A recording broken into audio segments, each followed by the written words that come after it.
He wanted me to give him a baby. My ex-boyfriend of 3 years, let's call him Mark, and I have been seeing each other for 3 years. He was the love of my life, or so I thought. We had our ups and downs, but all couples do. When we first met, he was an up-and-coming musician, and I was a server in a restaurant. We met when he came in with his bandmates to eat, and I helped him out with something, and then we talked, and then we were inseparable. He was my first real love. I loved him with all my heart, and still do in a way. The problem was that throughout our relationship, he became more and more controlling. He would tell me what to wear and how to act around him or other people, and get upset if I didn't listen. He also got insanely jealous really fast. If I was at work and he couldn't reach me, he would come over to the restaurant where I worked to find me, even though he knew my schedule.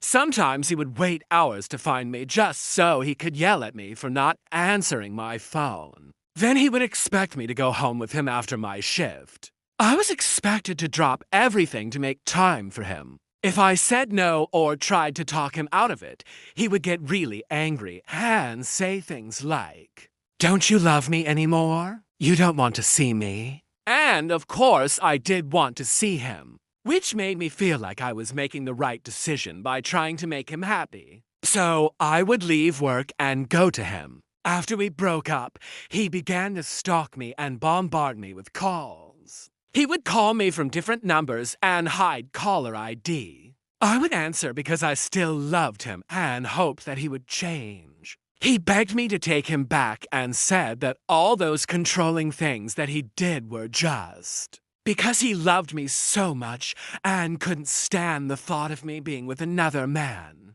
All those red flags that I chose to ignore before now seemed like huge warning signs to run away as fast as possible. But I felt like he had changed this time. One day he started asking me about if I was on birth control and said that he wanted to move in together. Confused, I asked him why, and he said, "I want a baby from you." At this point, my friends and family had been telling me to go to the police, but I was still hopeful that Mark had changed. So I decided to give him another chance.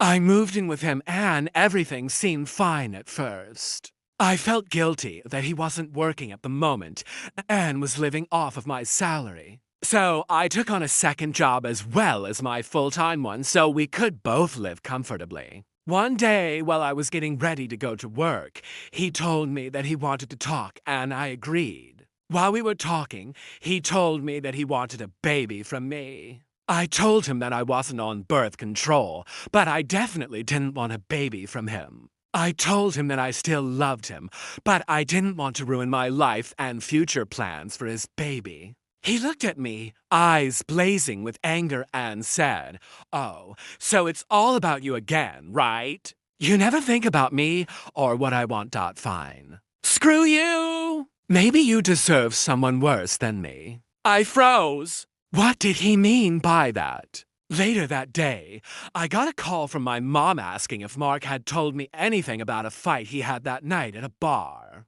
Apparently, he had gotten drunk and started picking fights with everyone who would listen. He even threatened to harm himself in front of other people. This is the kind of thing that he used to threaten me with in the past. But I always told him that I wouldn't put up with it and that he should seek help if he felt like harming himself. Of course, he never did. The next day, Mark seemed distant and cold towards me. I thought that maybe he was just hungover and needed some space. But later that day, I found a note on the counter saying, "Gone to the store, be back soon. Don't wait up."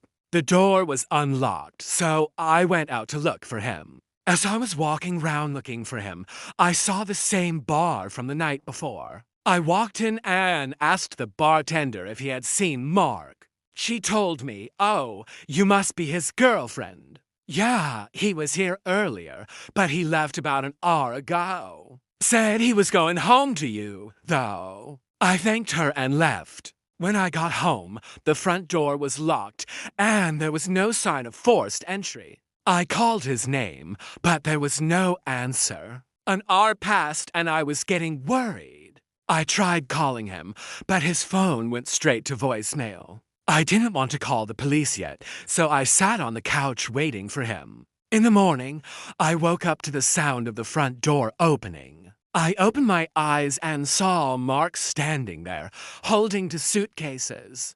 He looked different somehow. His hair was longer and unkempt, his clothes were dirty, and his eyes looked dull and lifeless. He dragged the suitcases inside and threw them on the floor. "Where were you last night? Why didn't you answer your phone?" "I was worried sick about you," I said. He looked at me for a moment without saying a word. "You shouldn't be here. You should be gone by now," I said, confused. He took a step closer to me, and I instinctively took a step back. "What's wrong with you? Are you sick?" I asked, reaching out to touch his forehead. He flinched at my touch and stepped away. "Get away from me," he whispered, backing away slowly. I was scared and confused, but mostly hurt. I loved him and only wanted to help. He shook his head and turned away from me. "Don't touch me."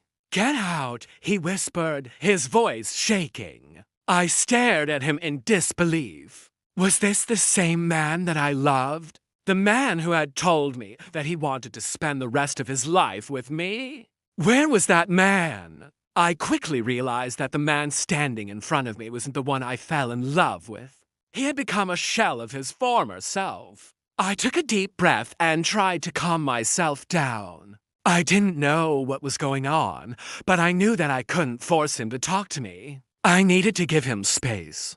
I went to the kitchen to get a glass of water, and as I was walking past him, I accidentally bumped into his suitcase. It fell over, spilling its contents onto the floor. Clothes, toiletries, and documents scattered round us. I froze, not knowing what to do. Mark suddenly screamed, "Get away from me!" He scrambled backwards, knocking over a chair in his haste.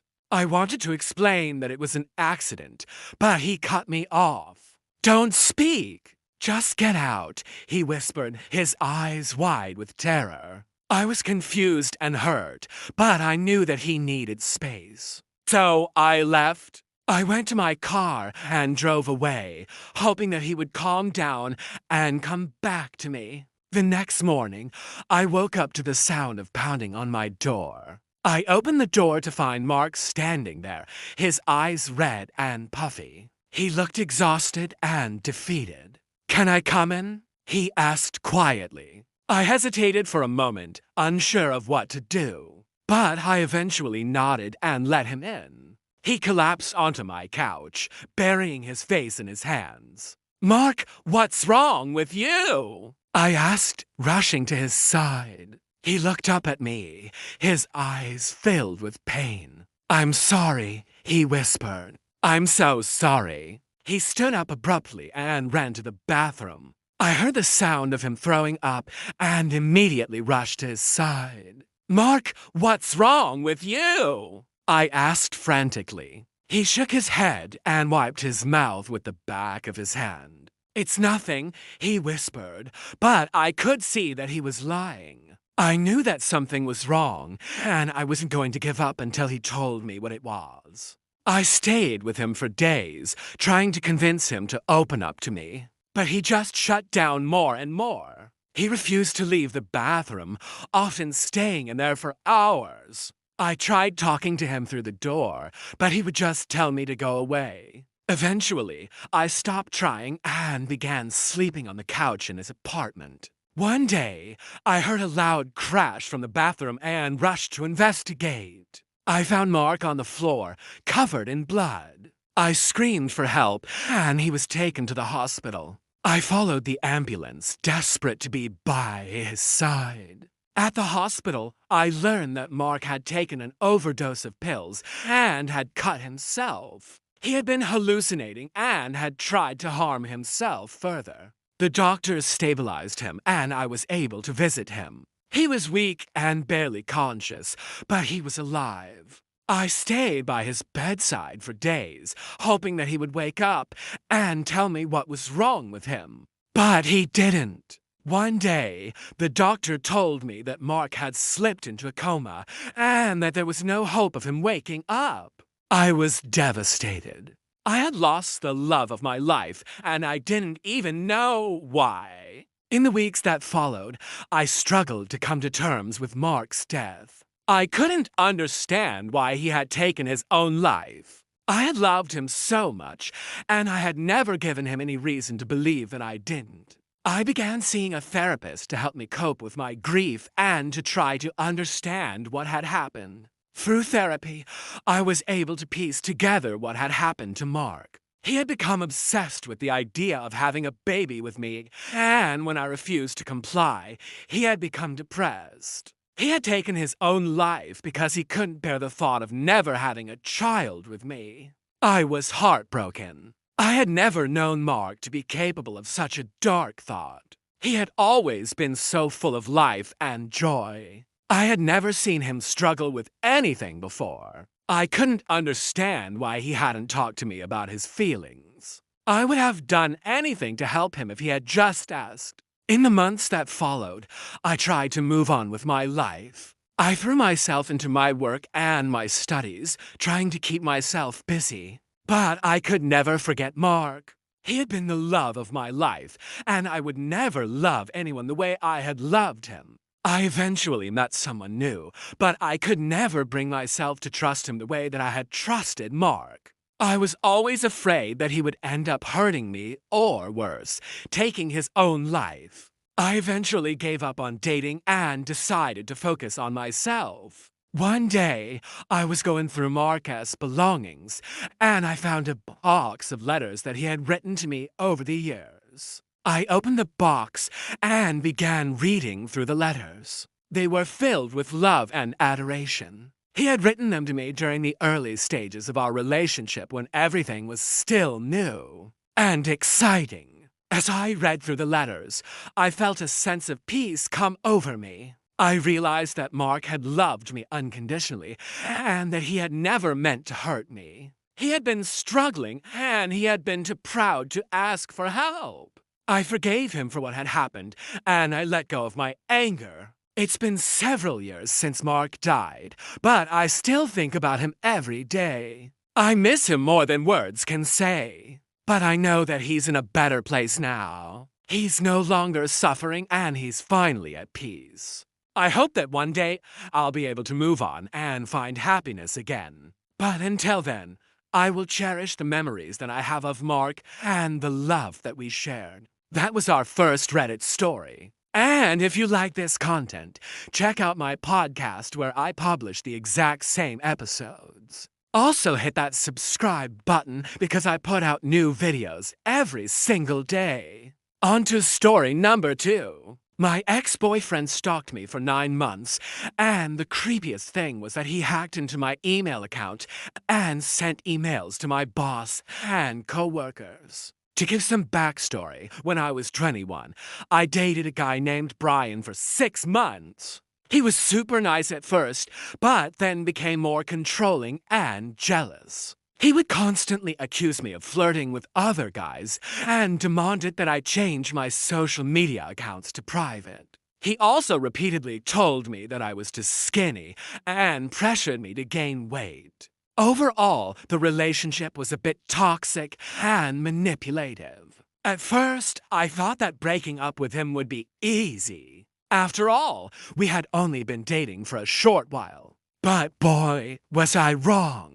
The minute I told him that I wanted to break up, Brian became super creepy. At first, he would send me weird emails like, "Are you sure you made the right decision?" or "I haven't given up on you." It was clear that he wasn't taking the breakup well, but I tried to ignore it and move on. However, Brian soon escalated his stalking behavior. He would show up to my house unannounced and sometimes even sneak into my apartment when I wasn't home. I started to feel really unsafe and uncomfortable. I even started seeing a therapist because I was so stressed out. My friends and family were really worried about me and urged me to go to the police. But I was hesitant because I didn't want to seem dramatic. I also didn't have enough evidence to file a police report. One day, I received an email from my boss asking me to explain a picture that was sent to him. The picture was a screenshot of a message that I had sent to a coworker about needing help with a project.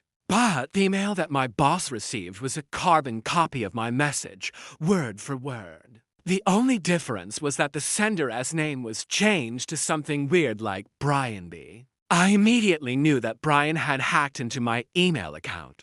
I quickly replied to my boss explaining the situation and apologized for the confusion. Of course, I confronted Brian about it, and he acted totally innocent. He said something like, "I don't know what you're talking about. Maybe you should change your passwords more often." I was furious and scared. I knew that he was capable of doing something really drastic. I finally decided to go to the police and filed a restraining order against him. Looking back, I'm so glad that I did because Brian was arrested shortly after for stalking another ex-girlfriend. Turns out that he had been sending her threatening emails and even showing up to her house uninvited. He was finally brought to justice and served jail time for his actions. But the craziest part of this story is that Brian still hasn't let me go. Even after all this time, he still tries to contact me through social media